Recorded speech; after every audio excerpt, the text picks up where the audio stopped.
Happy Monday morning! Mark Honlock, Director of Horticulture here at Green Bay Botanical Garden, here to share a couple tips, some things I thought of over the weekend, observing what's happening around the neighborhood.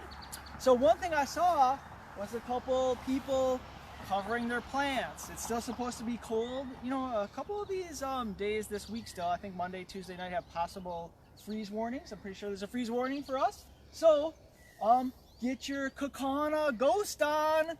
Get out a bed sheet, get out some floating row cover, and these plants here are hardy. But if you have some plants you already put in the ground or maybe a container or something like that, if possible, the best thing to do would be like bring it in your house, you know, bring it somewhere warm. Like all of our veggies and stuff, a lot of them like peppers, tomatoes we talked about, they're not ready yet. Don't plant your garden quite yet. But if you do have something else that you think you can cover with a bed sheet or this remake, all you would do is just kind of put it on here, say toward the end of the day, lay it out. And we like to use bricks. We do this a lot back by our greenhouses where we have our petunias and some other stuff that are pretty hardy, but we just like to give them a couple extra degrees. So we throw this stuff on there, hold it down, tuck it in, tuck it under, and then that is like what you would do to cover your plants up to protect them from these cold night temperatures the next 2 nights we're having. So old bed sheet works good. If you have this floating row cover stuff works good. Even probably throw a piece of burlap or something down there, but bed sheets are kind of what people typically use. So my old bed sheets are on my mattress. Just saying, whatever. So anyway, that's the first tip here. Just cover your plants tonight and the next night until we get warmed up. Wednesday we should be good. It's in the 40s. Random aside, I just tore this stump out, and I remember reading about Prince Charles had like a stumpery. He had a whole bunch of stumps like in a big arch, and that was kind of a cool thing. So I just tore this out. I'm thinking about, how can I use this stump? Where I can be like, hello, governor, check out my stumpery. All right, another thing to do in your garden. Our beautiful daffodils have already started to go downhill. They've already passed their prime. It's so fleeting and so ephemeral, these beautiful spring bulbs that we have here. So these guys here are on a south-facing slope, so they're some of the first ones to emerge and to bloom and then to go down. So what you want to do when your bulbs start to have their flowers fading like this is deadhead them. And typically, you know, we used to cut the whole flower stalk off, but you don't have to do that. That's all green. It's photosynthesizing. It's going to produce energy, carbohydrates.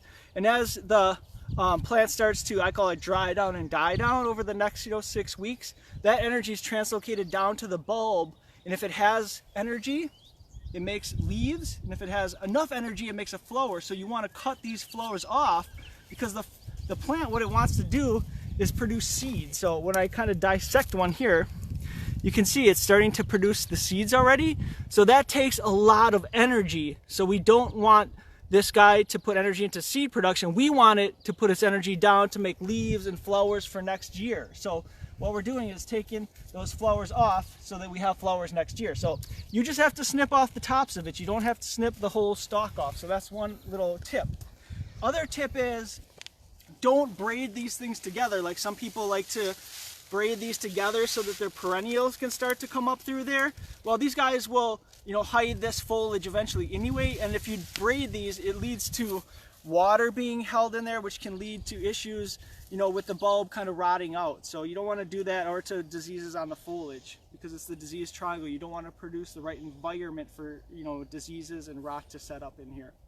The other thing you can do with bulbs that you don't have to do, like on these guys that have all these flowers, but if you have a clump that doesn't have flowers, what you can do is scratch in a little fertilizer like 10-10-10, or if they had possible just a 10-0-0 or something like that around here, so that it has more energy when it translocates down, because what's happening is the bulbs are so tight in there that they don't have enough nutrients in the soil to make the flower for the following year. So we were starting to do that in some of our spots where we have these huge clumps that just have gotten too big. You can divide them. That's the other thing that people do, is divide them, but it's a lot less work just to fertilize them. So, Mark, would you deadhead any other spring flowers that you have? Yeah, we will pretty much deadhead all the spring blooming bulbs once they go down past their prime. So all the tulip bulbs, hyacinths, we don't do, okay, good point, we don't do everything. Like grape hyacinth we don't, the scilla, the Pushkinia snowdrops, like little miscellaneous bulbs, we let them seed out, you know, to spread themselves, and they don't, you know, require as much to recharge down below. So pretty much it is the daffodils, the tulips, and the hyacinths. We do those guys, but not the little miscellaneous guys. You're right. Good point. Okay, so that's some bulb tippage. Now the other thing I noticed when I was out and about at a safe social distance was, you know, trees are being sold, shrubs, perennials, they're starting to get some of those things. So just wanted to share a tree planting tip with you.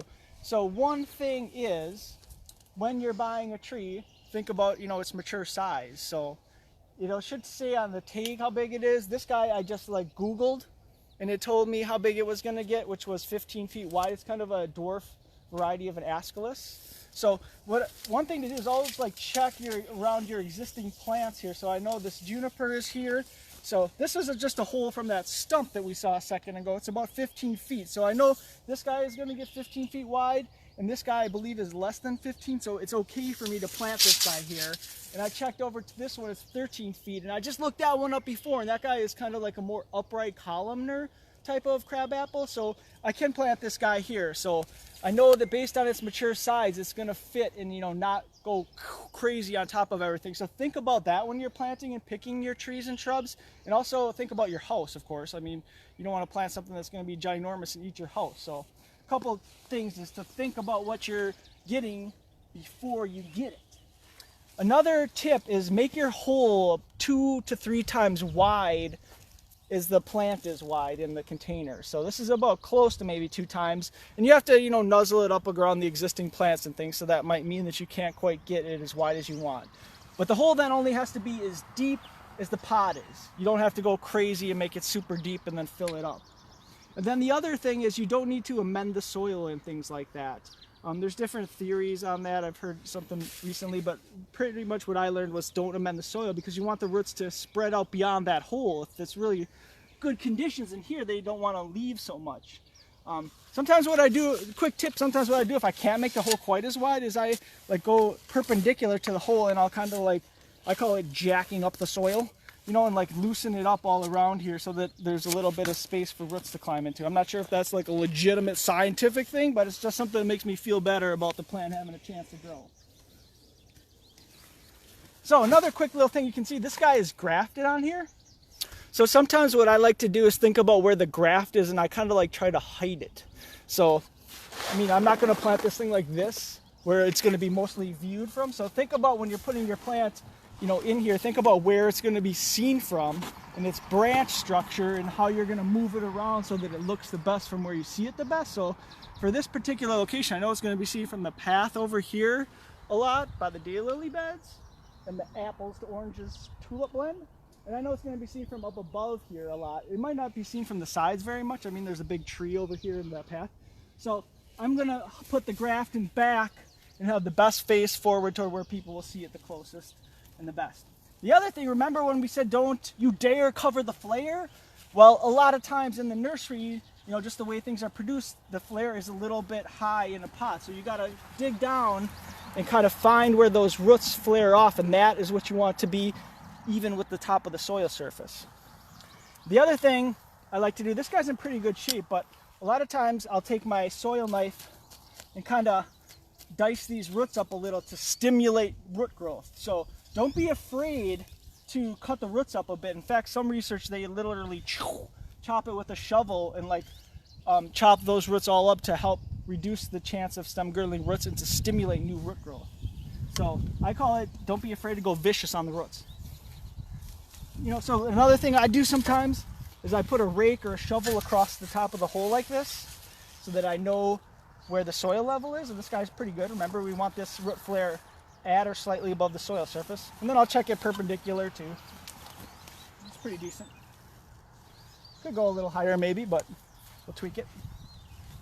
So then I just fill it in. I won't do the whole thing to save some time, but you know, I'd fill it in. I would check it, I would stand up and look at it from, you know, 90-degree angles to it and make sure it's straight up and down. And then one thing I don't like to do is like I never push or compact the soil down because I don't want to close up those pore spaces. I want there to be air space in there for oxygen, air, and for water. So then what I would do is I would water it in really good. And then a lot of times what I do is then I put the mulch on top of it, you know, and I don't cover it up like that. I keep it like that, and I keep that flare exposed a couple inches. And then after I mulch it, I water it a second time. And then here at Green Bay Botanical Garden, all of our trees, shrubs, and perennials, we give supplementary water the first year. So we watch the rainfall. Almost everything needs about 1 inch of water a week. But if it's, you know, new, it might need a little bit more care. But we'll water them the first year with extra water, but then we never supplementally water any tree, shrub, or perennial again. Just the first year. So, all right. So always remember, don't you dare cover the flare. Don't you dare cover that flare. And I want to show you a tree up here actually where the flare is exposed, and I want to show you a little thing you can do and check on your trees. And this is a thing that you might see when you uncover the flare in a tree that you buy from the nursery this springtime. So we're going to kind of like billy goat up this hill here.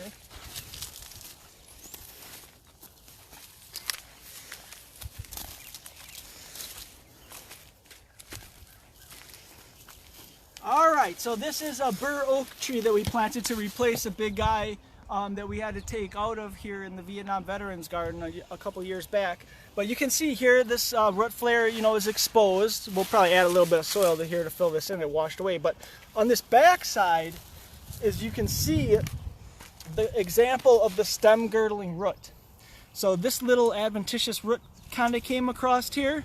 And what's going to happen is if this guy grows, it'll squeeze the cambium, the living tissue, and it won't allow water and nutrients to come up or carbohydrates to come down. So that's not a good thing because then this whole side of this tree won't have what it needs to grow and live. So all I need to do is take my little pruner here and cut this guy off.